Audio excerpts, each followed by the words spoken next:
because Sir Bob Neal has to speak in the Estimates Day debate. So we will take him first, and he will be referring to the fact that the Liaison Committee itself has launched an inquiry to explore Select Committee scrutiny of strategic thinking across government, with which I can assure you that the civil service and ministers are already well engaged, and we look forward to that being a positive inquiry. Sir Bob Neal. Thank you very much, Sir Bernard. Prime Minister, I was tempted to say I'm opening the bowling, but maybe that's not the appropriate start for today. But I wanted to refer to the inquiry that the Liaison Committee has set up, because we attempt, after all, to coordinate the activity of all the select committees. And the purpose of the inquiry is to look at the way government seeks to coordinate policy and decisions and action across government departments. Do you recognise that there is a problem with the UK government activities being very siloed? Well, I think that has historically been a concern of government. I mean, I saw that as Chancellor, actually, probably most acutely when I was doing spending reviews, where obviously departments would focus on the things that were most important to them, and some of those areas that required departments to work together to put in bids were probably less developed than you might like. Actually, the early years being an obvious example of that. So, I mean, I can certainly see why the perception is there, and as I said, I've seen some elements of that as Chancellor. Can I draw the position of the Ministry of Justice to your attention as an example of this, as a department whose funding is not protected in financial terms, but which is frequently under pressure because of failures in other parts of the system. For example, people end up in the justice system because they've had chaotic lifestyles. Families are broken up. They've been failed by social services. They've been failed at school. They've been failed by drug testing programmes. What is the means whereby government can take into account the pressures that are placed upon that downstream department, which is the recipient of the failures elsewhere? Is there a mechanism to recognise that and to join up policy across those areas? Yes, so actually when I was Chancellor we established something called the Shared Outcomes Fund, which funded departments to do exactly this, to work together, particularly where they could tackle some of the problems that need upstream or downstream, depending on your perspective, intervention.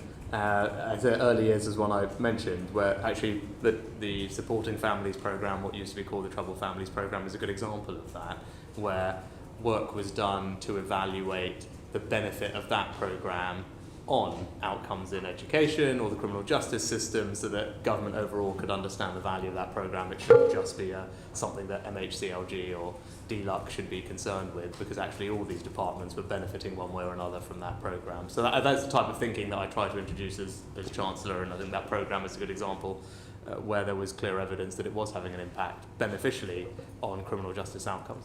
Two quick examples. The Home Office is recruiting 20,000 extra police officers. That's government policy. What steps are being taken to properly fund the Ministry of Justice for the extra court time that will be taken up by hopefully those police officers capturing more offenders and potential prison time?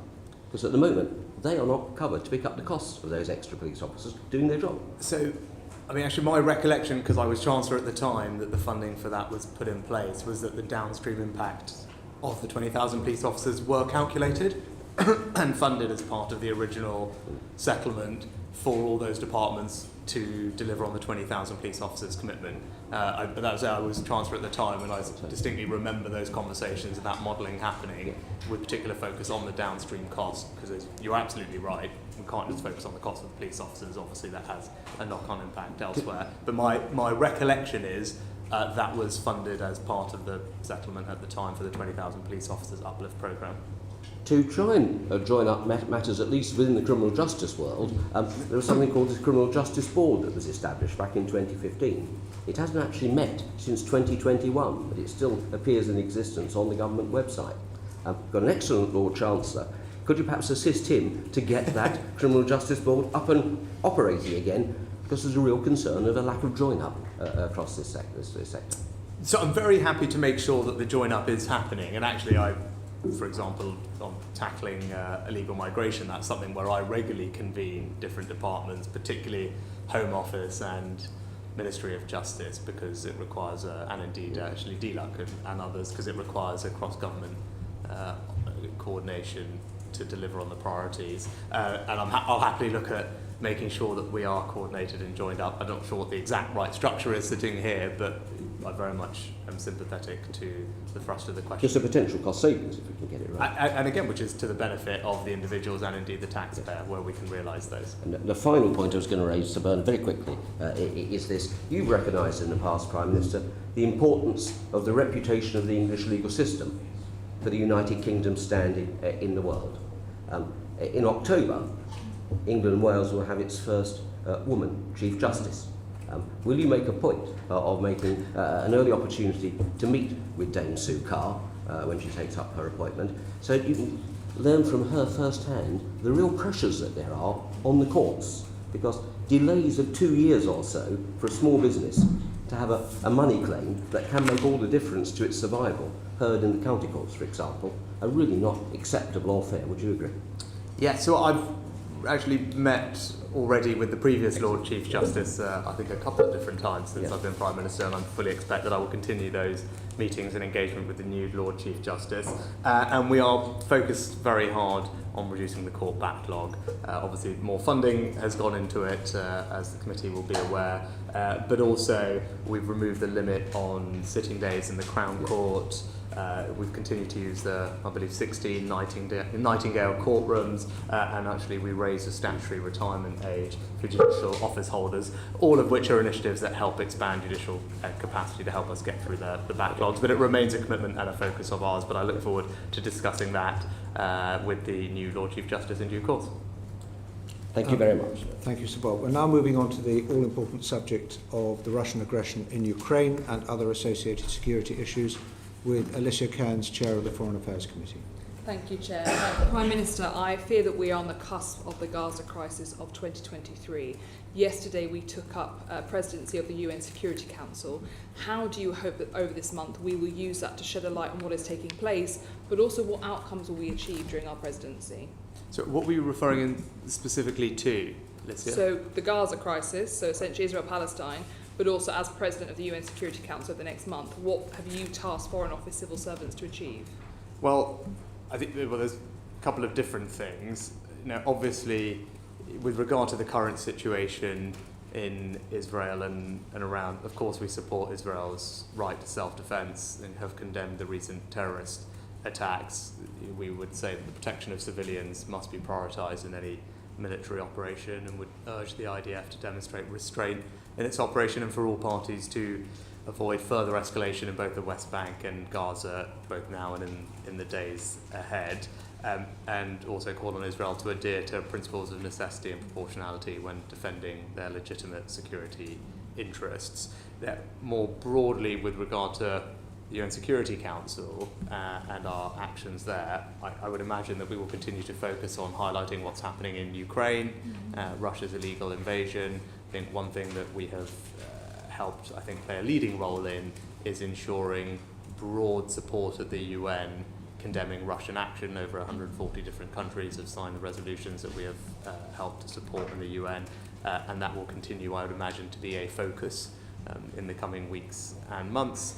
And I think recent events in Russia highlight from others the illegality of Russia's invasion, and I think hopefully other countries are recognising that and will continue to use the UN as a platform to highlight that. So just before we move on to Ukraine, in your discussions with Netanyahu, how clear were we that we should not see an expansion of illegal settlements, and will we see Israel-Palestine brought forward specifically by the British government then over the next month?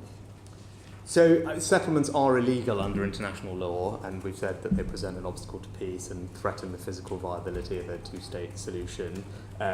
We've consistently engaged with Israel, and obviously I met President Netanyahu a little while ago, and we've repeatedly made clear to Israel that we oppose any settlement expansion, and we've asked the Israeli government to halt and reverse its policy.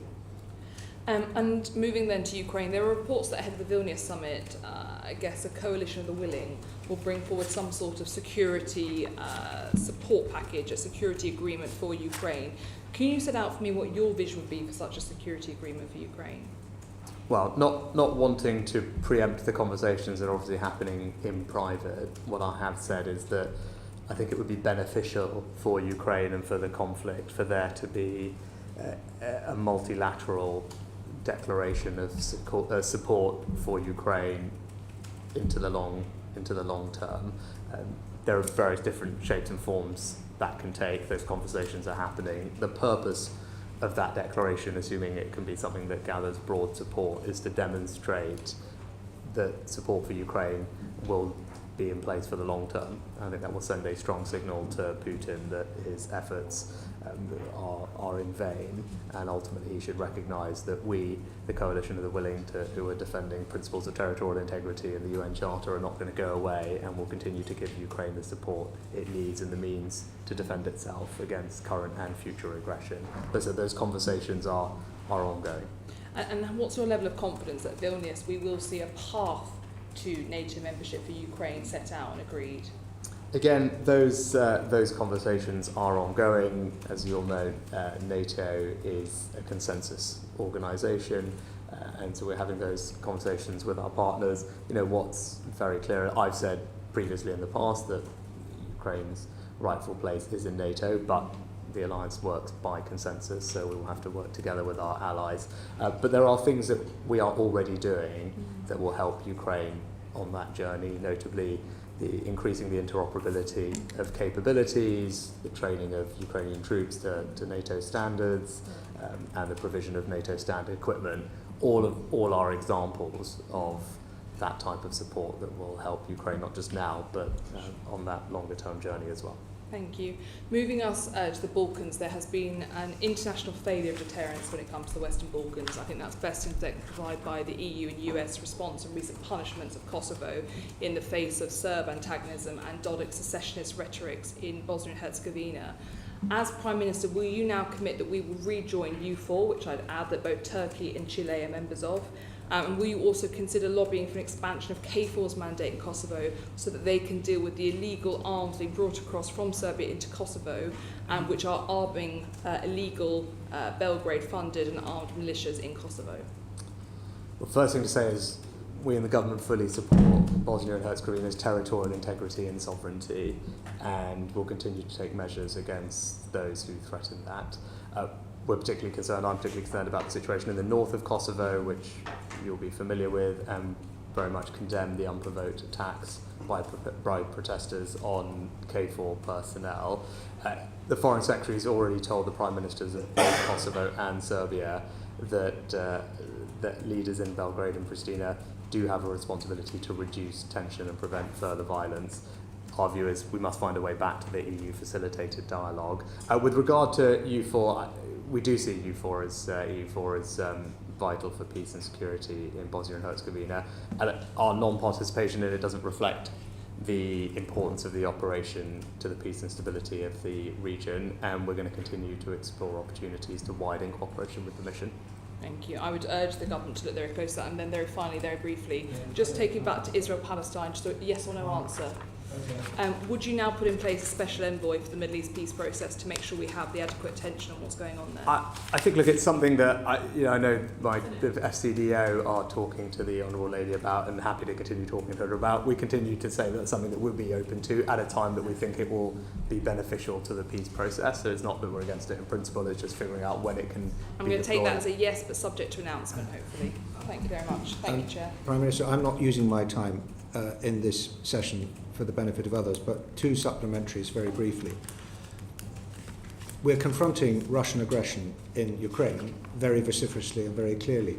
How confident are you that the international community is not appeasing proxy Russian aggression in the Balkans? I don't believe that we are, and as I've heard from my answers to Alicia, we're continuing to take quite a robust stance against proxies, not just in that region, but previously in Africa as well with Wagner, because where we see threats to territorial integrity and sovereignty, I think it's important that we do our best to stand up for them, and that's what we're doing. And the war in Ukraine will last as long as the friends of democracy around the world allow it to last. The more support we can give, the quicker it will end successfully for the Ukrainians. Are we doing enough, and what more could we be doing? Well, we've, I think as everybody knows, provided providing £2.3 billion in military support for Ukraine this year, matching what we've given last year, which I believe puts us second only to the Americans. But I think it's more, as well as just the quantum of support, it's a type of support where we have been consistently out in front in the type of capability that we are providing to the Ukrainians and training them on. That you saw that with main battle tanks, which I was the first leader to announce we would provide, and then most recently with Storm Shadow long-range weapons, which are having a beneficial impact on the current state of the conflict. And we will continue to do that, look for opportunities to provide Ukrainians with the support they need. The priority remains, as it always has been, heavy armour, artillery, long-range weapons and training. Most recently, combat air, where we will play our part as part of an international coalition to provide combat capabilities, particularly training of pilots. And we're starting that this summer. In fact, which is something that I know the Ukrainians have warmly welcomed. And we continue to talk to other countries about increasing their support for Ukraine, both in quantum and in capability. And I think that is important at this stage, because the priority is to ensure that the counteroffensive can be as successful as we would all like it to be. Thank you, Prime Minister. Greg Clark on science and technology and AI. Thank you, Sir Bernard. Good afternoon, Prime Minister. Prime Minister, a few days ago you told London Tech Week that the possibilities of AI are extraordinary. What do you see as the biggest positive impact of artificial intelligence? Well, I think just in the last few weeks in the news reporting, you've seen some of the promise of AI paralyze people being able to walk, the kind of cracking of the structure of almost every known protein, and starting to be able to model reactions in nuclear fusion. So it just gives you a sense of the variety that is there. And also when you combine that with the computational power of quantum, I think you can really start to imagine a future in which even incurable diseases like cancer and dementia or new ways to grow crops all might be possible.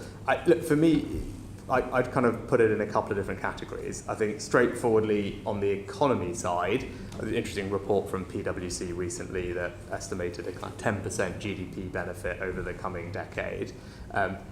You're starting to see that in the way that companies are using AI, and indeed leading companies like Palantir opening their European AI HQ here, and the quality of our research, etc. So that's on the economic side.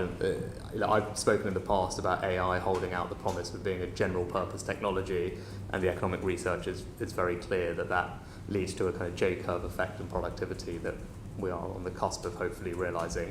And then in public services, I'd say health and education are the two areas where I'm excited, particularly in healthcare. I think people are reasonably familiar with the opportunity to speed up diagnosis of a range of different conditions, but also improve the productivity and accuracy of, for example, people looking for skin cancers. There's interesting derm AI technology that is being deployed, or robotic surgery. And then in education, the opportunity to reduce workload for teachers, whether it's lesson planning or marking, but then also provide personalised tuition for children. The Khan Academy is starting to roll out an AI chatbot, which has, I think, enormous potential, because we know that more personalised approach to learning has huge benefits for children, particularly disadvantaged children. And tutoring in the physical sense is hard to scale, but the technology allows us to provide that, and I think that would be transformational. Absolutely. So lots of upsides. But in that speech to London Tech Week, you said that we must do AI safely. So what do you see as the biggest danger of AI? So I would categorise the risks into a few different buckets. I think first, there's the socioeconomic risk from the large-scale societal shifts that the technology will bring.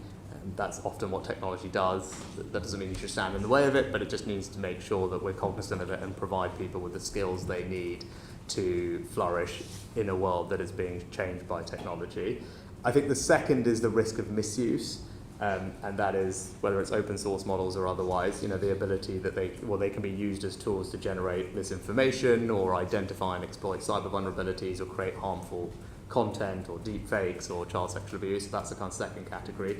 I think the third category would be tool use, whereby foundation models can be used to activate capabilities in the real world. And then the last category is what people would describe as capability overhangs, and that kind of trends into the area of more existential risk, because there's just a lack of understanding at this point about what the potential of these models might be. Now, obviously separate to all of that, there are national security risks, which I'm sure the Honourable Gentleman acknowledge. I appreciate I'm limited in what I can say, but I think thinking about it in those four categories is probably the right way to go about it. Thank you. And you've convened an international safety summit for the autumn. Are you intending that to be a summit of like-minded countries like the US and Japan, perhaps? Or is it for all countries, a bit like the International Atomic Energy Authority that includes countries like China and Russia? What do you have in mind? I think in the first instance, mainly what we're trying to do is acknowledge that there is a global dimension to this challenge, and AI doesn't respect national borders. Countries are at varying stages of their thinking about how we can put guardrails in place to make sure that we can realise the benefits of AI in a way that's safe and secure, and it seems a sensible and reasonable step to just try and bring some of those countries together to talk about these problems in a collective forum, because ultimately there will need to be some coordination. Sure. So I think it's quite early thinking. As I said, it's more just about bringing people together. So all countries together? Well, it's just bringing people together who are thinking about these things in a similar way, to exchange ideas, share information, as I said, because AI doesn't respect national borders, and I think we will all benefit from hearing and talking to each other in a conversation with the businesses themselves. And I think that is really what this is about. I think we're a long way from anyone establishing a AIEA, IAA equivalent for AI. Those things are long into the distance, but in the first instance, just talking through this with like-minded countries seems a sensible finally next from that, Prime Minister, you've got this summit, you published a white paper in March. The last session of this Parliament begins in November. Do you expect there to be an AI bill in the King's speech? I'm not going to comment now on fourth session legislation. All those conversations are happening and no final decisions are being made. I think actually what we need to do, and I think probably we can do lots of this without legislation, is sitting down and figuring out what are the safety features and guardrails that we'd like to put in place. And I think we have a sense of what some of those might be, whether it's watermarking, whether it's pre-release information sharing, whether it's reporting and licensing of large training runs, whether it's pre-training or pre-deployment disclosure, transparency on the data sets that are used. I think that's the kind of category of things that we need to spend time on, which is why the Foundation Model Task Force has been set up and funded specifically in its early phase to focus on safety research. I think it's an area where the UK can lead because we already have good capability in it. So if we can develop that capability further, because it's a growing field, it will mean that we will know what to do. And it may well be, and actually so far, the conversations with the three leading foundation model companies have been incredibly cooperative. But they're calling for legislation. I think what they want are for governments to put in place the guardrails, and they're very open about that, and they're very, I say thus far, they have been incredibly constructive and open and transparent with government, and want to try and find a solution together, which, as I said, it's too early to preempt what all that might look like, but you can imagine a world where at least the initial stages of that don't require legislation necessarily, but actually just require us to get in there and do safety evaluation on the models and have access to them. And as I said, we've had announcements already from some of those foundation model companies that they will provide that access to the government to be able to do that on a priority basis, which I'm grateful for and I think will help us get this right. Thank you, Prime Minister. I'm sorry, we're dragging behind. People are going to have to be quicker, and I'll have to be stricter. Dame Diana Johnson, Home Affairs. Thank you. Good afternoon, Prime Minister. I know you're appealing the Court of Appeal's ruling on the Rwanda scheme. You've said this policy is an important part of your plan to tackle illegal migration and stop small boats. So do you have a plan for what you'll do if the appeal fails? As I said, our belief remains that the plan that we have is legal, it's compliant with all our obligations, and we'll be appealing it vigorously. And if you look at the ruling, what you'll see is the Lord Chief Justice, in his opinion, agreed with the High Court and with the government that the safeguards and reassurances that we have received from Rwanda are sufficient. There's a very specific point of contention about the onward relocation, potentially, of people who we send to Rwanda. And so we believe that the safeguards we have are sufficient, so we'll continue to confidently and vigorously pursue our case. So you're betting everything on the Rwanda policy being upheld in the Supreme Court? Well, no, that's not. I think that's not a fair characterisation of what we're doing. Well, it's a gamble, isn't it? You're not sure. Last year and indeed this year, I set out a range of things that we're doing to tackle this problem. Yes. So, for example, can I come on to that, because I've got some specific questions of what you're going to say. Just answer, because you answered the question. It could be a very substantive additional piece. Is the new deal that we have with Albania? Yeah. Albania with the greatest respect, Prime Minister, I've got very little time, and I do want to get through some important issues with you. So if I could just leave that, I've got your. But I think you made response. A statement that we're betting the house on one thing. I think it's reasonable for me to say, well, let me give you an example of something else that is significant, that is making a difference with the to the greatest problem. respect, Dame Diana. With the greatest respect, Prime Minister, I've got quite a few questions I want to ask. So you're clear that you think Rwanda's going to succeed in the Supreme Court.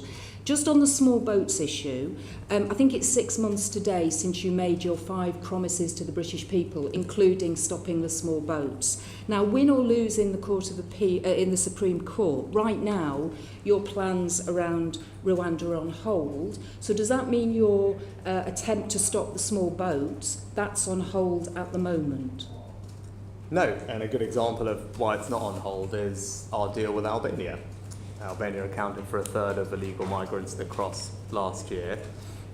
We looked at, and that is surprising given that Albania is clearly a safe country and it's an ally, European nation, and it's a signatory to many of the same treaties that we are on these issues, which is why our new deal with Albania and a revision in how we treat illegal migrants from Albania means. I know you're very keen to talk about Albania, but I'm very keen to actually address the fact that in June, you asked for an example of being committed to continuing to stop the boats outside of the Rwanda policy. This is a very good example of something that, as I said, we've returned almost 2,000 illegal migrants. But none from actually who came across last year. None of the returns actually relate to people who travelled in small boats last year, do they? Because we work through the backlog of people we've got. But because of the new deal, we are now able to return people to Albania, and you can start to see the early benefit of that deterrence, because in the most recent data that we had, the number of illegal migrants from Albania had reduced considerably since we put that new deal in place. Okay, let's move on from Albania. It shows that you can make a difference on this policy. The largest number of people who crossed the Channel in small boats last year, the largest number in any of the records that have been kept over the last 5 years, 3,824. The majority or a large chunk come from Afghanistan. So what I'm just trying to get to is, with the rate of progress that you're making at the moment, when do you think you'll be able to fulfil your pledge to stop the small boats? So obviously the court will have to determine its own ruling, and that is outside of the government's hands. It's the court that determines the timing of its rulings. But in the meantime, we can get on with a range of other things, as I said.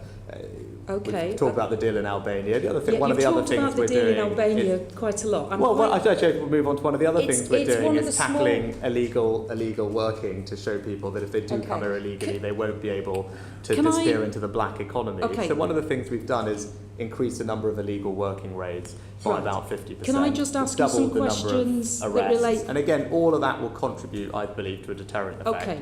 With the greatest respect, Prime Minister, I want to ask you this. The illegal migration bill, which was introduced earlier this year, since the bill was introduced, 8,128 people have crossed the Channel in small boats.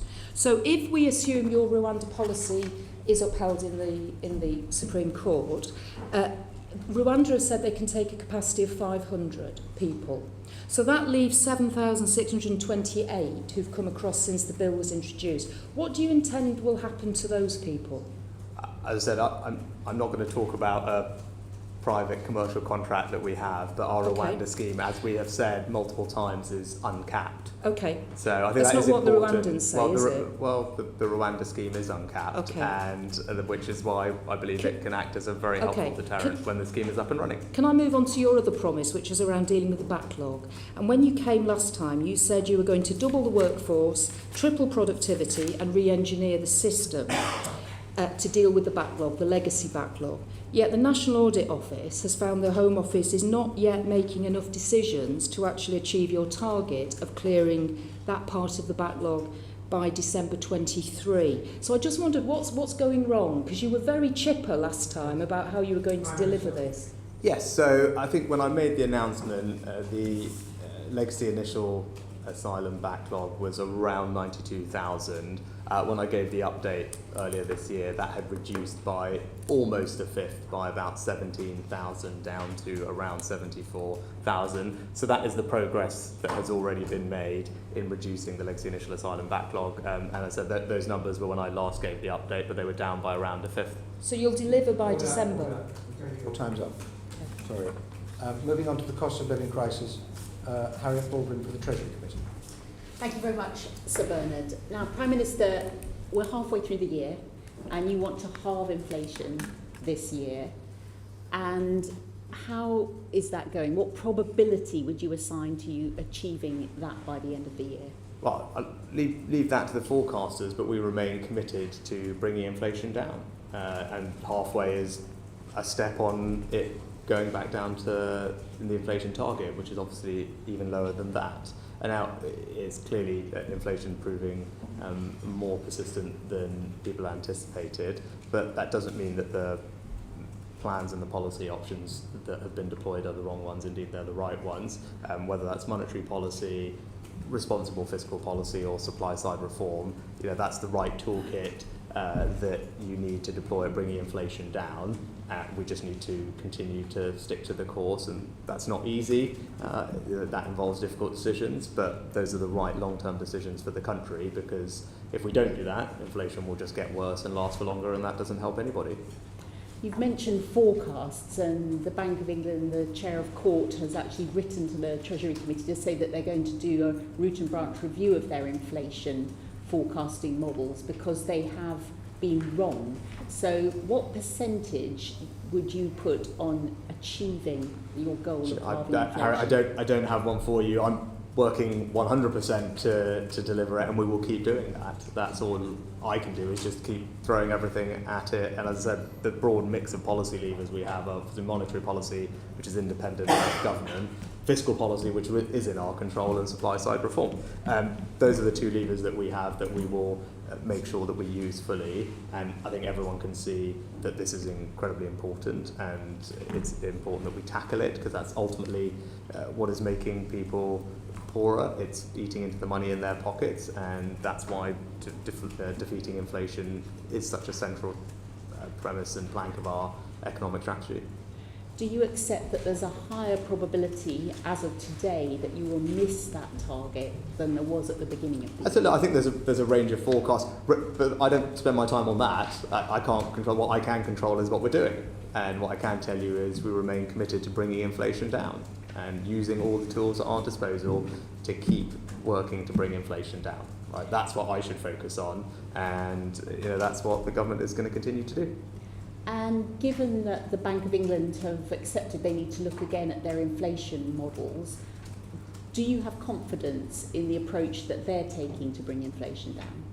Yes, of course I support the Bank of England. I mean, look, their modelling is a matter for them, and it's right that they're having that dialogue and evaluating everything that they do. But of course I support the Bank of England. The track record of the independent central bank over the past 20-25 years at keeping inflation to target has been very strong. I don't think anyone thinks we should return to a world where the government is setting interest rates. So I think it is right that they're set independently. Again, it's not easy that we bring, there are no decisions that are easy when it comes to bringing inflation down, but we have to do the things that are right for the long-term benefit of the country. You're confident that the tools that they're using are the right one, because obviously they keep raising bank rate, and that's affecting mortgage payers in particular. And actually a small cohort of mortgage payers who are either on a variable or whose fixed rates are coming to an end. So it's a really small subset of the population that are having to do the heavy lifting in terms of reducing demand through this monetary policy tool. Is there nothing that could be done that might sort of widen the fiscal pain, as it were, that would make it less of a problem that the Bank of England could only solve through raising rates much more sharply than they had anticipated? So again, it wouldn't be right for me to comment on monetary policy, but there are lots of different transmission mechanisms for how monetary policy feeds into the real economy. Obviously, mortgage rates are one, but there are other ways as well.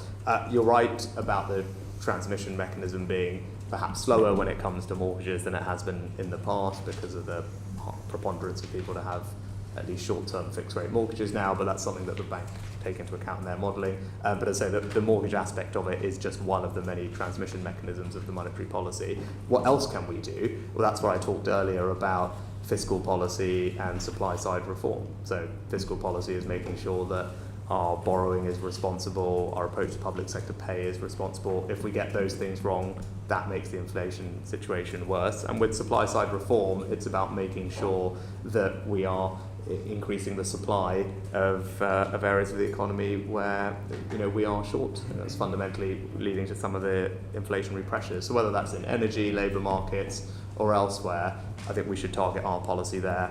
And look, of course, I acknowledge the difficulty that rising interest rates pose for mortgage holders. And may I just use my last half minute to ask about savers and the transmission mechanism of them being paid more by the banks. Do you endorse the campaign that the Treasury Committee's had on that? Look, I endorse what the Chancellor said, was the issue needs to be resolved. I know he's met recently with the FCA and they've agreed to deliver better deals for savers by driving competition and increasing reporting, which I think they're doing in the next few weeks in particular to make sure that savers are benefiting from higher interest rates. So I fully support the FCA's review, and indeed the new consumer duty gives them a stronger power to take action if necessary. And alongside that, the Charter for mortgage holders provides support and relief for mortgage holders that are facing difficulty with repayments, allowing them to either stretch the term of their mortgages or switch to interest-only payments. Either or both of those can save people hundreds of pounds a month potentially on their mortgage bill when it reprices, but also they can do that without any impact on their credit rating. And there is also the support for mortgage interest scheme for more vulnerable borrowers, which has been increased in generosity and accessibility. So those are the different things that Thank you. are Moving there to help on, people. Clive Betts for Department for the Housing and Communities and Levelling Up Committee. Yeah. Good afternoon, Prime Minister. I'm sure we can all agree that there's a real problem in this country, both the rising housing costs and a shortage of housing, which affects the whole country, but some families in particular. And therefore, it is important that the government achieves its target of building 300,000 new homes a year. I presume that is still the government's target. But at the end of the year, you consulted on, through planning policy, of abolishing local housing targets that councils have to meet. So when you get back to the office and get out your spreadsheets and you look at the 300,000 target at the bottom, which the nation has to hit, how can that be done if the government's going to give up its influence over the individual targets in each local area that are supposed to add up to that 300,000? Well, what I would say is we had a commitment to deliver 1 million homes over the Parliament, which we're continuing to make progress towards. I think in the last year that we have numbers for, ending 2022, something like 230,000 additional homes were delivered, which in and itself was the third highest yearly rate, I think, in the last 3 decades. And indeed, if you look at the last few years, all of them have been in some of the highest rates we've seen for decades. So I think that shows that the government's policies are delivering, and we're making progress to our overall ambition of 1 million homes over the Parliament. And with regard to the planning reforms, I think it's important that the planning system also has the confidence of local communities. And planning targets remain there, but they're a starting point as opposed to something that's being imposed on communities without reference But how is to the the government going to particular achieve the circumstances. 300,000, Prime Minister, if you're losing control of the individual figures that add up to it? I mean, Litchfield's, the planning consultancy, have said that this planning policy in consultation is going to reduce house building to 150,000 a year, half the government's target. Already this year, housing starts have fallen by 12% from a figure that was well below the 300,000 to begin with. That's not success, is it? Well, I think what is success is, as I said, we've delivered some of the highest years of new housing additions in 3 decades over the last few years. So I think that shows the approach is working. And what we are doing as well is ensuring that we support local communities to bring housing on stream, particularly on brownfield land where we're investing taxpayer funds to help remediate land and unlock Are you effectively thousands giving of local homes. communities a veto then over achieving the 300,000? No, it's as I said, what we're doing is we are reforming how the planning system works so that we strengthen the neighbourhood plans, which actually, particularly neighbourhood plans, have shown that they can deliver the housing that people need in their local areas, but they do so in a way that has the consent of the community, which is important. And it means that the character of local areas and the particular circumstances in each local area, whether it's greenbelt or something else, are taken into account in assessing what is a reasonable amount of housing to sure deliver. how that's going to get us to 70,000 more homes when you're taking away the ability to influence targets. Can I just go on to one other point, Prime Minister? Many people, because they can't afford a home, there's no social housing to rent, end up in the private rented sector, sometimes through choice, often because that's the only place for them to go. Since 2020, the local housing allowance, which helps the poorest families pay for the rent in the private rented sector, has been frozen. Yet at the same time, rents in the private rented sector have risen by 25%. There's now only 1 in 20 homes that are covered by the local housing allowance.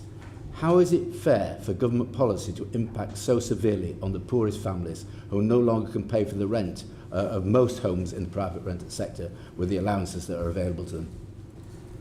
So, look, I can't remember precisely, but I think we increased the local housing allowance a couple of years ago by a very significant amount. I thought Frozen since 2020, Prime Minister. Yeah, but it frozen at a level that was significantly higher than it was before, whereas about a £600 uplift to, from memory, about £1.5 million It doesn't households. help families with a 25% rent increase they can't pay for. So, and actually there's the discretionary housing payments of a few £100 million that are there to support people as well, as on top of housing benefit. And the Affordable Homes Programme has delivered thousands of new affordable homes for rent, and will continue to do so as well. But affordable homes are 80% of market rents, Prime Minister. They're not affordable to most people, are they, on the lowest incomes?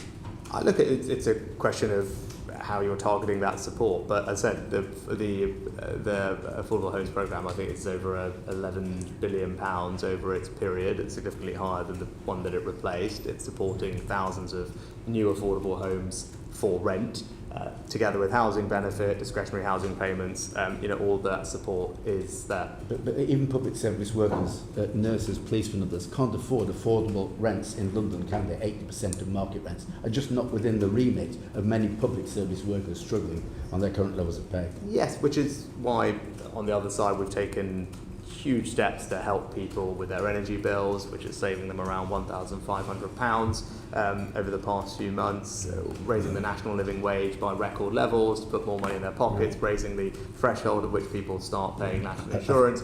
All of those things also put more money in people's pockets. I think a lot of people will think, Prime Minister, you're not really on their side.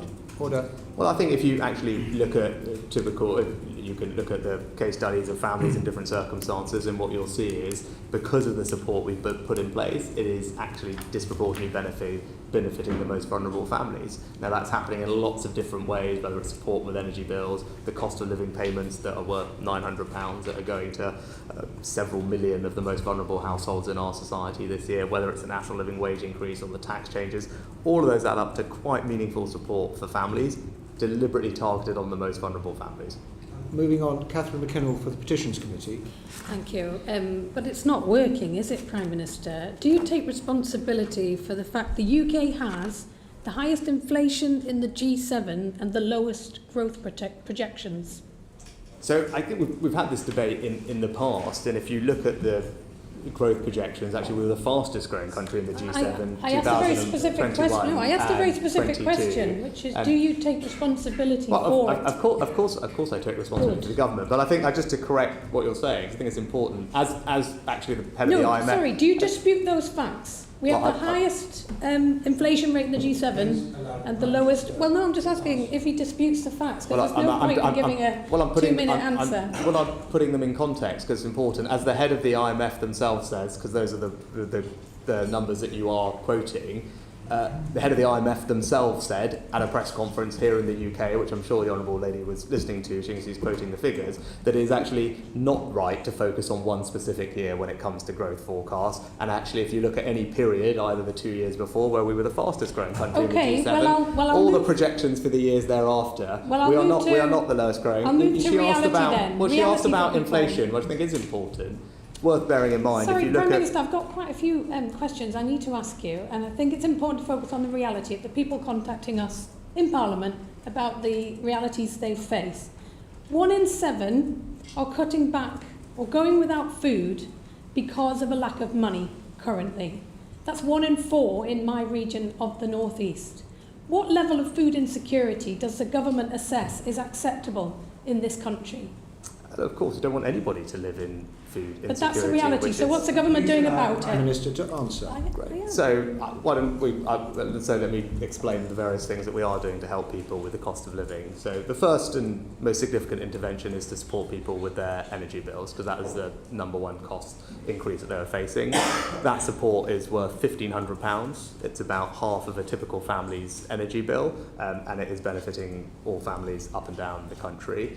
I think the second thing is for the most vulnerable families, so the ones that the lady is talking about, the several million of our most vulnerable families, they will receive direct cost of living support through the welfare system. Those payments, £900 for someone who is in receipt of universal credit, additional payments for pensioners or those who are disabled. Then also we're making sure that those on low incomes are benefiting. The national living wage has gone up by record levels this year. Why are people going hungry? And then particularly, all the money that people are receiving can be used for whatever they deem is most important to them, including food. But the cost of living payments that are going to people can be spent on food.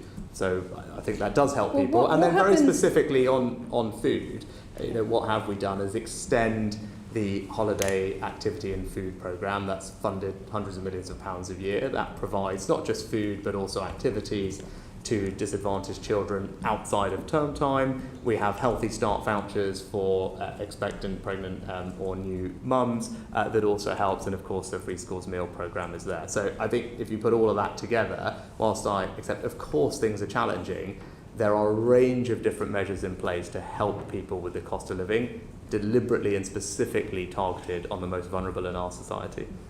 In terms of mortgages, millions are currently terrified about what's going to happen with their mortgage as it comes up for review, and have been ever since the disastrous mini-budget last year of Truss and Kwarteng.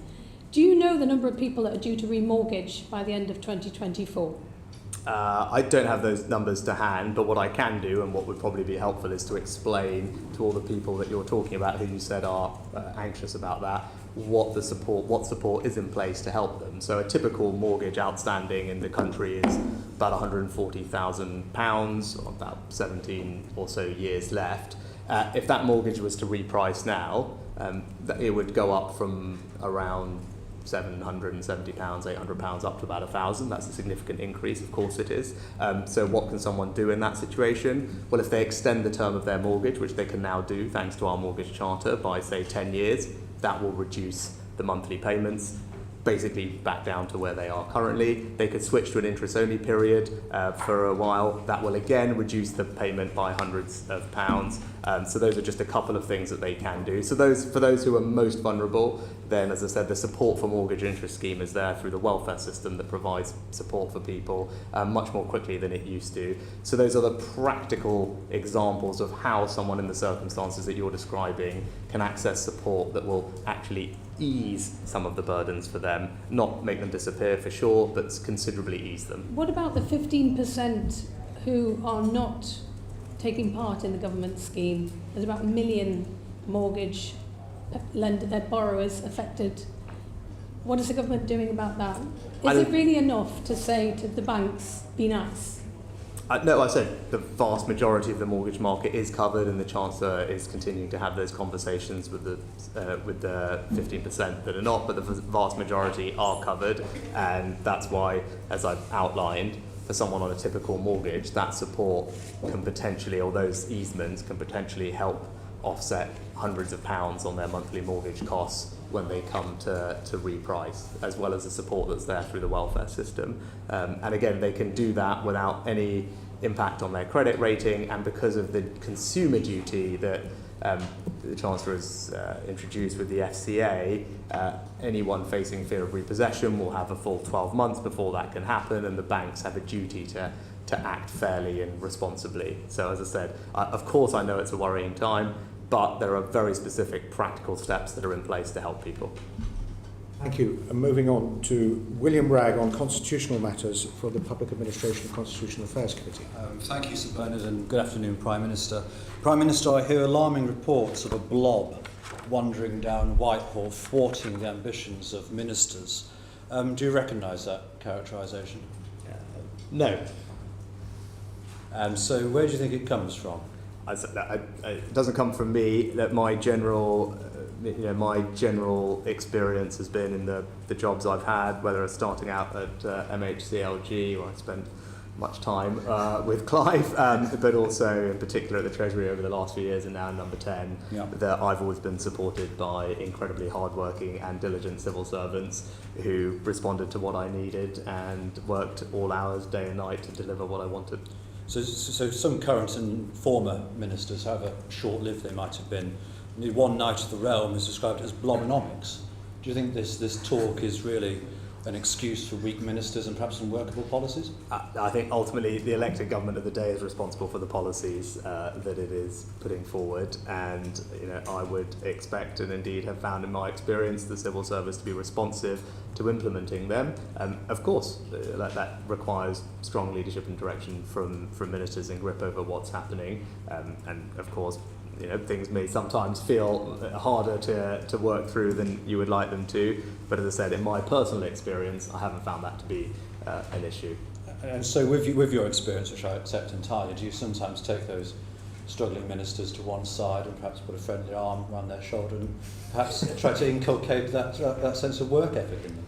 I think everyone is working very hard to deliver for the country, elected and appointed ministers, and also the civil service that works for them. Of course, the last few years have not been easy for anybody, given all the various challenges, pandemic, war in Ukraine, and the demands that's put on the entire system.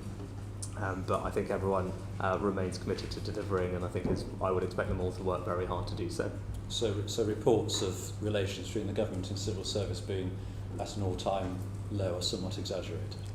Certainly from my perspective, and that's not conducive to delivering for the country, if indeed they were to be that, right? That my view, and has always been, that I've been very fortunate to be served by absolutely brilliant civil servants who have given me everything I've always asked of them and more at all hours of the day. I've been very fortunate and grateful to them for that support. I continue to find that in my current job, and I have no reason to expect that to change. And my general view is their job is to support government to do it, and we should do that in a constructive attitude, and that's what I'd like to see and expect to happen. Thank you. Just come on to matters to do with House of Lords appointments, if I may. Could you just briefly explain what you understand to be the conventions around resignation honours, and in particular the nomination of new peers? So my understanding is that previous Prime Ministers are entitled to resignation honours. They would go through the normal vetting process. I followed what I understand and believe to be the long-standing convention of forwarding those names to the Palace for clearance after they have been through the vetting process, without any active involvement, engagement or interference in that process. And so you conducted your constitutional role entirely proprietorshly? Yes, as I said, I had no active involvement or engagement in that process. I received a list and forwarded it on unaltered. The list that came having been vetted by the House of Lords Appointments Commission? Absolutely. And I think there's only one example in the past of that not being the case, is that right? Not with yourself as Prime Minister? I'm not familiar with that example, but... Well, I think the example was Lord Trudders. and the next day you gave the party a donation, but they were entirely unrelated, I'm quite As sure. I said, I've whatever list that I've received that has been through the vetting process, I've forwarded on without interference or active involvement in it. Thank you for clarifying that. Could I ask if you think there's any circumstances under which a Resignation Honors list is not appropriate? I said, look, it's a long-standing convention that's been adhered to by, I think, parties of on both sides of the House, and I've fulfilled what I believe to be my constitutional role in following convention and forwarding on a list that I received that had been vetted for approval without interfering and opining on it, and that has generally been the case for political honours more broadly. They're forwarded without the person in charge necessarily agreeing with political honours more generally, and that's how the system has worked. May I ask if you're still reviewing former Prime Minister Liz Truss's list? I said that process is ongoing. It hasn't reached me yet. It hasn't reached you yet. That's helpful. This is entirely hypothetical, as you understand, from my keenness for a Conservative victory at the next general election. So please don't take this the wrong way. But if the eventuality was that you, in circumstances, would you think it appropriate yourself to issue a resignation on his list? Again, it's not something I'm focused on or have given any thought to. I think that's a fairly good answer. Thank you, Sir Bernard. Thank you, Mr. Ryan. Pete Wishart, Scottish Affairs. Prime Minister, it's now almost 25 years since the Scotland Act established the Scottish Parliament, and I think it'd be fair to say that relationships between the two governments have never been so poor, characterised as they are by mistrust, suspicion and antagonism. What are you personally doing to try and improve the situation? Well, I think it's important to try and have a constructive relationship with all the devolved governments in the United Kingdom. Clearly, we're not going to agree on everything, but that doesn't mean. I do think it's important, which is why I think when I first had this job, I spoke, I think, on the first day to the, as it was then, First Minister, not just of Scotland, but of Wales. I was also the first Prime Minister, I think, in over a decade to attend the British-Irish Council that brought together the leaders from across the United Kingdom and the Republic of Ireland. That was warmly received. I met with First Ministers in my role and have done with the new First Minister, and continue to try and find ways to work collaboratively together, for Freeport's being a good example of that, whilst acknowledging it's clearly not that we're going to agree on everything, but it's good to have the dialogue. Well, that's a very lengthy and important list, but isn't it the case that we now have a situation where the UK routinely ignores Scottish Parliament legislative consent motions? The UK can now legislate in devolved areas. The nuclear option of a Section 35 being used for the first time. And Scottish Government ministers are even being reprimanded for saying Brexit is bad for Scotland when meeting foreign delegations. Do you think this muscular unionism is actually working for you?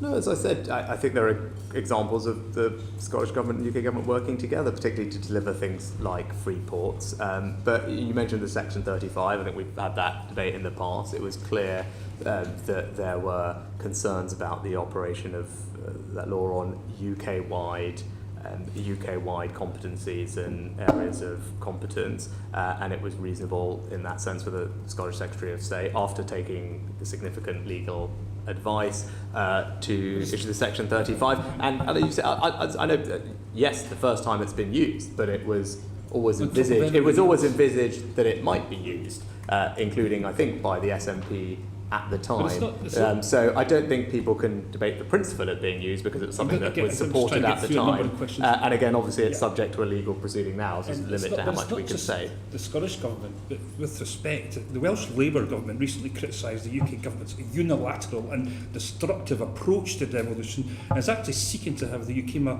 judicially reviewed. The Northern Irish executive isn't sitting in Scotland. Wales feels that their democracy is under real threat. Is devolution broken?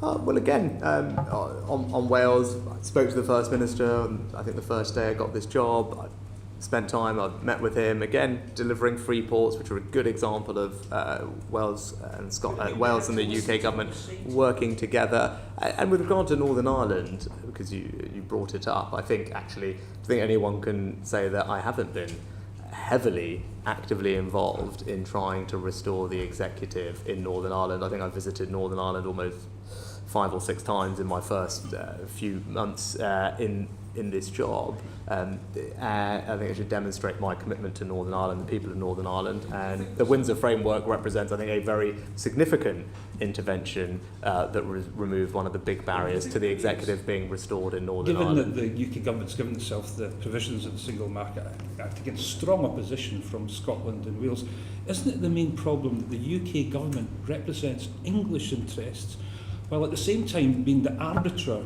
and referee for the whole of the United Kingdom? And you've now given yourself the powers of the European Union. Surely the four nations idea across the UK just isn't working anymore. No, I think actually, look, the Scottish government, as far as I can recall when I last looked at this, was probably the most powerful devolved assembly anywhere in the world, if not the, certainly one of. Government also delivered all the recommendations in the after 2016. Those have all been delivered, and I think the UK government is right that it looks after UK-wide interests. Now, as I say, sometimes those will conflict, and we've seen that with the Section 35 on the Gender Recognition Act. There's a court process to resolve that, so we should let that It's saving Scotland from itself with legislation like no, reform, I think that's because like there's DRS. Is it your job now to be the corrective feature when it comes to devolution issues that you don't like? No, actually, I mean, on DRS, actually, the drinks industry raised concerns about the Scottish government's your job is to do that on their behalf, differing on the rest of the plans for the UK. Now, it's because they had an interaction with UK interests that the UK government was requested for the UKIM exclusion, and actually, as I said, there was an exclusion given on narrow terms, and the decision to not proceed was a decision that was made by the Scottish government. So it would seem to be in the English national interest, therefore it will be judged to be in the UK interest. Is that how it works? I'm just trying to understand how we get to where we are with these. If it's four nations, surely all four nations should be equal in how these issues are approached. Well, as I said, the operation of the scheme had an impact on UK-wide interests, and that's why UKIM exclusion was sought, granted on a narrow basis, which would allow the scheme to proceed in a particular way. It was a decision, I think, of the Scottish government ultimately not to proceed with it. Yeah, because you made it possible for them. That's not right, actually. I think the chief executive of Circularity Scotland was categorical. But nothing to do with you. I think it was categorical that the scheme remain viable on that basis, and many successful schemes run without glass. So it was the Scottish government that decided not to proceed, and that's a decision that they can explain. Sir Chris Bryant for the Standards Committee. Thank you. The Ministerial Code says when Parliament is in session, the most important announcements of government policy should be made in the first instance in Parliament. So why did you announce the NHS workforce plan not in Parliament but outside Parliament? I've always tried to announce what I can in Parliament. I think my track record, and the Speaker's always said in the past that I particularly have done that. Where that's not possible, or the statement is made immediately thereafterwards, particularly in areas. You announced it last Friday. I think particularly where it's worth considering that this is not just the government's plan, it's also the NHS's plan. You could have announced it in Parliament on Monday, couldn't you? As I said, this involved not just the government, it involved also the NHS. Because it was the NHS's long-term workforce plan. The government was pleased to support it and proud to support it, and it's a plan that will do something special for the NHS in this 75th year. The Speaker said yesterday the Prime Minister is a Member of Parliament. He is answerable to the Members of Parliament from all political parties. I have to say that his behaviour was not acceptable. He may be the Prime Minister, but the Members of Parliament should hear first. Have you apologised to the House yet? As I said, I continue to be in Parliament to answer members' questions on a range of issues, making statements on a range of topics, and will continue to do so. But you're not coming to Prime Minister's questions tomorrow, are you, or next week? Yes, because I am attending the 75th anniversary celebration for the NHS. And you decided when that should be, so you could have had it tomorrow evening or tomorrow morning? No, again, that's not right. I did not decide when that was, and quite frankly, even if it was on a different day, also because His Majesty is in Scotland on Wednesday, it might have been reasonable for me to be there as well. And with regard to the week afterwards, I'm also at the NATO summit. Remind us when a Prime Minister I don't know whether, is the Honourable Gentleman suggesting that I shouldn't attend the NATO summit on behalf of the United Kingdom, as previous Prime Ministers have done? Remind us when a Prime Minister last missed two Prime Minister's questions in a row. As I said, I don't know, but Yeah. as I said, I think it's important. Is the honourable gentleman suggesting that I don't attend the NATO summit, which I'm not in control of the dates of? No, I'm suggesting that you should be attending Prime Minister's questions and that Not you should attending have, the and you NATO should have summit. made, and you should have made the statement to the House of Commons because your own ministerial code says that that's what you should do. So your view is So that you didn't- your view is that we should not be attending the NHS celebration or the King's coronation celebration in Scotland, or indeed the NATO summit. I mean, that's a perfectly Okay. reasonable point of view. Let me ask as I you a said, different worth question. Pointing You out the didn't- leader of the you- opposition okay. also will be speaking. We're talking about your at turning the, up in Parliament. NHS. We're talking about NHS, we're talking church about your service on respect for Wednesday. Parliament. You didn't turn up for the Owen Paterson votes at all. That's right, isn't it? I can't recall. You didn't turn up for the Boris Johnson votes at all, did you? So- No, I was at a charity dinner for Jewish care. I think that's some cutting it fine, I would argue, since other members of Parliament who were at the same dinner with you and left after you did manage to get back for the vote. I think, with greatest respect, I think their role and my role at the dinner probably slightly You different. chose not to be there, didn't you? That's no, I twice. chose- On two rule-breaking moments, you chose not to be in Parliament. But yesterday, you opined on the rules of cricket. Take us through that. I chose to fulfil my obligation to an incredible charity for whom that is one of their significant fundraising moments of the year. My presence there was something that they had asked for, and actually me being there and being able to thank their volunteers and donors was something that they appreciated. Others were there. Wes Streeting was there as well. He managed to get back. Again, with the greatest respect, I think his role and my role at that dinner were probably slightly different. I'm very happy to talk about the rules of cricket, as you mentioned. Yeah, but not about rule breaking in Parliament. No, so I've that's my point. I've And if I also might addressed ask that you too. about the Privileges Committee then. So the Privileges Committee has accused 7 MPs of trying to undermine and impugn its work. The Leader of the House has condemned this. Do you think that they should apologise to the House? I haven't actually gone through the report yet, so. You haven't read the report? No, I haven't been through the report yet in detail. I've seen it being reported, and I've been very clear in the past that... But you asked Zach Goldsmith to apologise? Yes, because he's a So minister. you have read it sufficiently to note that Zach Goldsmith should apologise? Yes, I've read the findings report. I haven't read the report from cover to cover, no. But It's I have about read the 3 findings. pages long. Right, but I've seen the But you've findings. you know that Zach Goldsmith ought to apologise, but you haven't got an opinion about whether the other 7 should Because there's a apologise. difference between Zach Goldsmith's role as a minister, and I think that wasn't consistent with him being a minister, yes. So you have read the report? I have not read every page of the report. Okay. Sorry, which are you talking about? Which reports? Sorry, anyway. There are 2 reports. The report that we're considering next week, the one in which it says that the committee thinks that the 7 members of Parliament, all of your political party, were seeking to impugn and undermine the committee report. Let me ask you something else. You have to authorise all foreign travel by trade envoys and other parliamentarians and parliamentary private secretaries. In the last year, that's cost £264,192. Why won't you publish the details of who that's being spent on?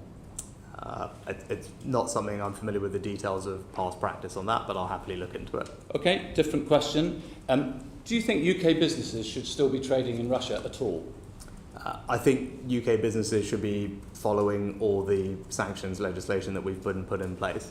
Do you think they should be trading in Russia at all, a year after the second invasion? There may be particular circumstances in which some businesses are in the process of either divesting or where it's considered that it would actually be detrimental to our interests or hand over assets very cheaply to the Russians. But as I said, the job of business is to comply with the laws that we set. So Mantrac, which owns Unitrack FZE, sold new diggers to Russia in April of this year, and you took £5 million from its owner. Is that right? I said Last question. I'm not familiar with the specific company.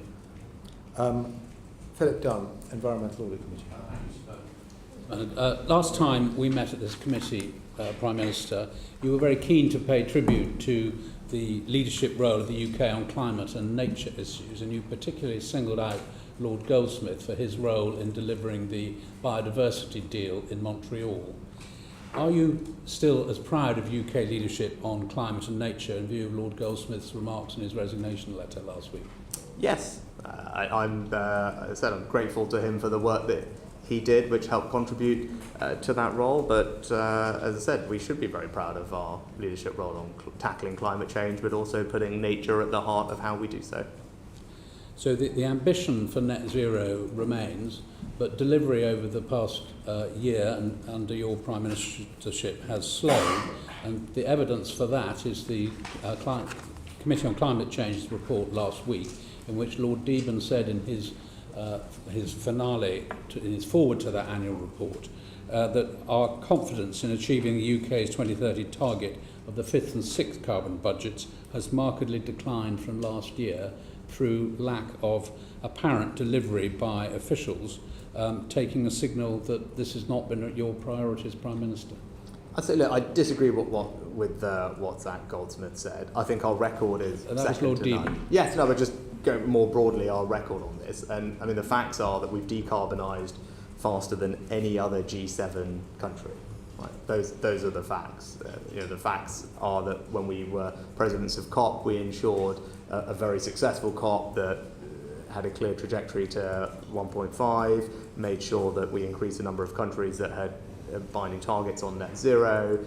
We've protected land degradation, forests, coal financing. There's a range of things that we have led on. And with regard to the carbon budgets, again, the facts are that we have overachieved on every single one of our carbon budgets to date. We are on track to have met the third. That's what the latest statistics show.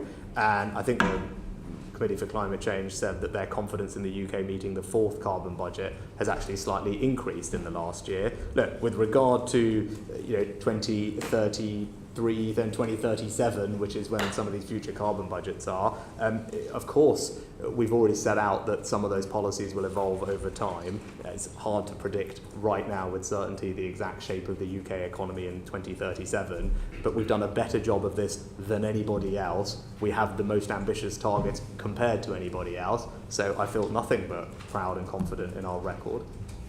Do you expect the British government to respond to both the US and the EU significant interventions that have happened this year before the COP28 meeting in November? Sorry, Philip, what was the question? So we've had the Inflation Reduction Act in the United States, we've had significant measures in the EU. I think, look, it's right that other places are catching up with us, right? I mean, that's the reality of it. We have decarbonised faster than any of those other blocks. So other countries are having to catch up, which is a good thing, which we welcome, right? That will help combat climate change. And I'm glad that they're doing so. And we do this in a completely different way. Historically, we've done it through things like contracts for difference and other things, which have brought tens of billions of pounds of investment into the sector. And if you look at that over time, and you actually compare as a percentage of GDP what we've done, what the US have done, we've consistently out-invested and will continue to do so. It's just that people do it in different ways, and I think you need to compare on an apples-to-apples basis. And again, one of the ways in which, and our contracts for difference structure is now being copied all around the world, and that is a different way to bring investment into the green transition. But also on the R&D side, we've protected our R&D budget, it's growing. That's ultimately how we can also contribute, because if we can develop the technologies that will help us deal with these things and then commercialise them, that will do enormous good for the world, and that's something that plays to our strengths as a country. So looking forward to COP28, do you plan to prioritise UK leadership? And if so, how are you going to demonstrate that? Yes, I mean, again, I attended COP as Chancellor and we had a very successful finance day. I think it was widely perceived to be the most successful finance day that COP had ever had. And the centrality of that made sure that we would be the first net zero financial centre, and all the things around TCFD disclosures and other things which we've pioneered. That's what I did as Chancellor. I attended last year. We talked about nature in particular last year, and that carried on at Montreal. And we will continue to do that this year as well. And I think part of the focus this year will be on attracting private capital to help with the transition. And that's something, given our strength in financial services, is an area where I think we can obviously play a leading role in. Thank you. Thank you. And moving on to Robin Walker, Education Committee. Thanks, Mohammed. You've referred, Prime Minister, to education as the closest thing to a silver bullet that we have. You also said at PMQs recently that children missing school is a tragedy. So how concerned are you with the latest figures that show that 24.2% of pupils were persistently absent in the autumn term, almost double the rate of the previous year? I think the first thing is it's welcome that the number of pupils who are persistently absent in school fell by, I think over 300,000 spring term 2022 to year before. But you're right that persistent absence is a real challenge. The tools for responding to it, resolving it, don't just lie with Department for Education as well. So one of the things we're doing is rolling out attendance hubs across around 600 different primary and secondary schools to spread best practice. That will reach, I think, about 250,000 children. And the work they do includes activities like automatic text messages, using data to analyse proactively who might be at risk, those types of things. There's some other things I can talk to, but look, it's a real challenge, and it's right that we focus on it. In terms of addressing this challenge, one solution which the government previously drafted legislation for was a statutory register for children not in school. That's been supported by the Children's Commissioner, the Select Committee, the opposition front bench, I think, in PMQs recently. And it's something we have legislation before the House from my colleague on the committee, Flick Drummond, to address that. Is that something that you feel the government could embrace and deliver? Look, we remain committed to introducing a statutory local authority register for children, as well as actually a duty for local authorities to provide support to home educating families. We will look to legislate at a suitable opportunity to do so, but obviously, again, without preempting full session legislation. Since we last met, the Chancellor has made very welcome announcements in terms of childcare and stepping up the activity of the government in that respect, providing support to parents of under 3-year-olds. That will mean a shift from the government subsidising about 50% of the childcare market to around 80%. Do you recognise that puts an additional burden of responsibility on ministers and the government to make sure it is adequately funded so that settings can keep going? Yes, just first thing to say is that a member of my family has a financial interest in a childcare company, but as well as the expansion that the Chancellor announced in the provision extending the age entitlement, significant funding was put in to deal with the existing entitlement to meet inflationary pressures. It was around 200 million in this year, paid from this September, and then rising to just shy of 300 million for the future year, with further uplifts to come. What does that mean? It means a 30% increase in the 2-year-old rate, which will take it to around £8 an hour, but also an inflationary increase to the other rates as well. And some of those rates, I think, have been welcomed in theory by some of the practitioners we spoke to, but there is a question mark over whether they will actually receive them, given some of the machinery of local government through which the rates have to pass. Will you be encouraging ministers to ensure that they do receive the rate at or close to the national rate that's been advertised? Yes, I mean, the rates were chosen in response to surveys with, I think, thousands of nurseries to understand the different cost structure for provision. They're adjusted in local areas to account for local differences. I will go back and make sure that the money is flowing as it is intended to, but it has been certainly been announced and put aside. And just lastly on this area, one of the great benefits of early education is early identification of need. And in terms of SEND, picking up issues early on, being able to address them early on, it allows children to engage with their education in mainstream schools, who might otherwise end up in much more expensive and more limiting specialist placements. However, our committee's heard that only 18% of local authorities feel they have enough provision for disabled children in the early years. Is there anything specific that you think should be done to address that as part of the wider efforts of the government in SEND? I'd say the SEND and Alternative Provision Improvement Plan that we published in March, I think, of this year, just sets out the government's mission for SEND and alternative provision, making sure that it can fulfil, or we can collectively fulfil children's potential and have trust of parents in the system and financial sustainability. And alongside that, we're increasing the high needs funding by over about £10 billion for this financial year, which is 10% increase over last year's funding, so that should help. And moving further up the school system, there's been a lot of concern about transparency on schools' teaching of RSHE materials, and how do you strike the right balance between reassuring parents and making sure that they can have access to these materials and making sure that children do have access to the curriculum that the Conservative government introduced? Yeah, look, my personal view is it's it's vital that what children are taught in RSHE is age appropriate and factual. I was concerned by reports that wasn't the case, as was the Education Secretary. That's why we brought forward a review of the RHSE statutory guidance. We've assembled an expert independent panel who are drawing on different backgrounds, health, education, equalities, children development, safeguarding, to help inform our work. Their work should conclude in September, and their recommendations will help us form a public consultation for later in the autumn. So that's our approach to that. With regard to materials for parents, I think we've been very clear. Parents should be able to see all resources, and I don't think... And ministers have repeatedly stated from the dispatch box that parents should be able to see. I think courts have ruled otherwise. If there is a legal issue here, would legislation be a possibility to address it? I said we're working through that as we speak, but our general view is that copyright law does not prevent a parent from viewing external resources. We've written to schools to clarify our expectations, but as I said, the review and the guidance will work through that particular issue. But our current position is that copyright law shouldn't prohibit that from happening. Great. Thank you. And finally, Steve Bryan for the Health and Social Care Committee. Thank you, Chair. Prime Minister, well done. Well done on getting the NHS long-term workforce plan out. It's a serious piece of work, and it's a big moment. And well done for taking the long view, because clearly a 15-year plan outlives even the next Parliament when you're Prime Minister.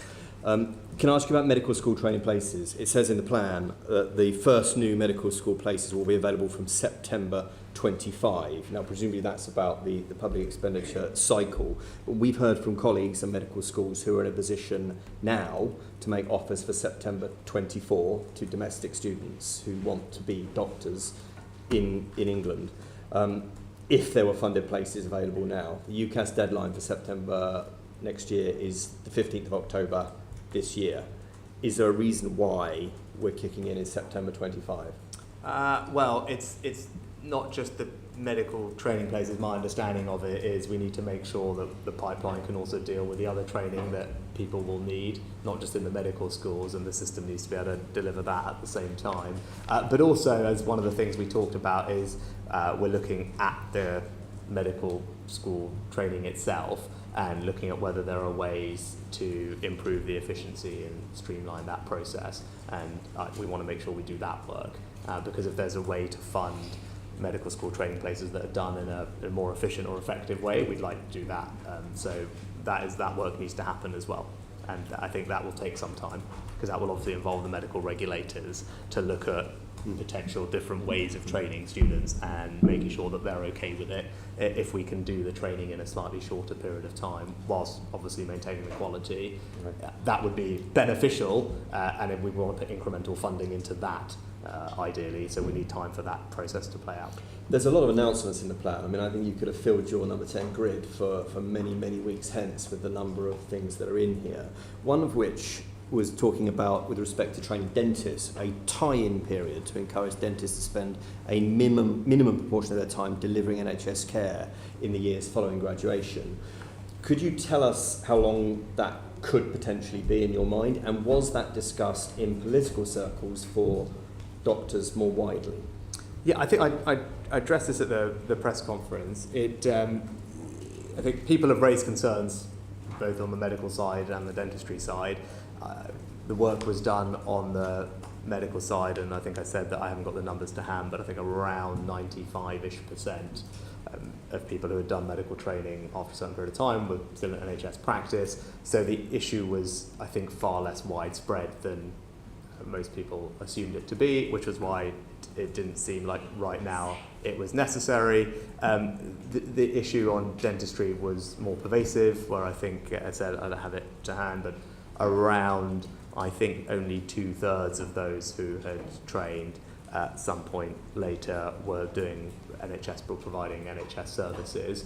that's obviously a far more significant issue, and that's after the receipt of hundreds of £1,000s of taxpayer support during training, so it did seem reasonable to explore options for a tie there. But as I said, no conclusions, but that seems to be something that is worth exploring for dentistry. At this stage, the issue in medicine seems to be less pervasive than So imagined. just sticking briefly with teeth, because you'll know there's huge concern among our constituents about access to NHS dentistry. There is talk of an NHS dentistry plan from the department, presuming that you wanted to get the workforce plan out first. Could you give any update to constituents as to when they might see that? I don't have an update, but I can tell you that we're still getting on, and there's more money that's been put into dentistry.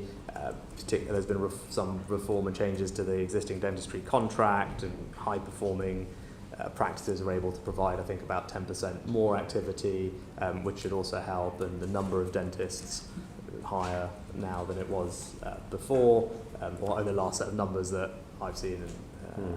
But not necessarily doing NHS work, of course, that's the challenge. Sorry? Not necessarily doing NHS work. But I said that's why the workforce plan not only trains more dentists, but also is exploring the type. All right. But the reforms of the contract should hopefully increase NHS dentistry Just finally, activity. the plan says on page 13, rising demographic pressures and changing burden of disease are increasing demand for NHS services. Well, yeah, and some. I mean, demand continues to outstrip supply with an ageing population. And I just wonder, where are you on the prevention agenda, Prime Minister? Because it has to be better than cure. You know, when you see that we've kicked the buy one, get one free regulations down the line, the advertising restrictions for food, high fat, salt, sugar, that's been pushed down the line. Where are you personally on the prevention of ill health? No, of course, prevention is always better than a cure. I think it's worth being cognizant of the particular challenges with inflation and the cost of living that we face at the moment, and I think it's reasonable to course correct for that. But more generally, you can see that calorie labelling on menus, for example, is a good example of that. And then if you look at the provision most recently of anti-obesity medicines, that should help, because we know there's a link there between other conditions like heart disease and diabetes. But then also on smoking, where the Switch to Stop programme again is trying to act proactively and I think quite innovatively, and the Chief Medical Officer who's here would be able to talk to you about it better than I can, but there's such persuasive evidence that programme, of the schemes that we've done on a smaller scale, if you can help people switch away from smoking to using vapes. This is not disposable vapes for children, which is obviously concerning, and I've spoken about that in the past, but for existing adult smokers to switch, there are clear public health benefits of that before bigger problems come down the line. So those are some examples of the things we're doing in the prevention space. And thank you for getting the plan out, Chair. Thank you. Well, we've done extremely well, and we're going to finish it even a little early, partly because I've foregone my own questions to a large extent. But could I just ask Sir Chris Bryant, who has volunteered to correct the record very neatly? Yes, many apologies. I said that Wes Streeting had voted on the 19th of June, and I was wrong, so I just want to put the record straight. Apologies to the committee. Thank you very much indeed. Prime Minister, thank you for your attendance today. Maybe we can have an extra 10 minutes or so next time. But I'm most grateful to you for attending. Thank you very much. Order, order.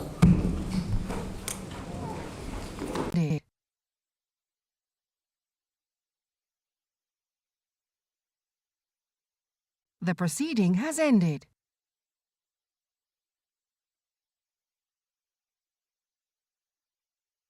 The proceeding has ended.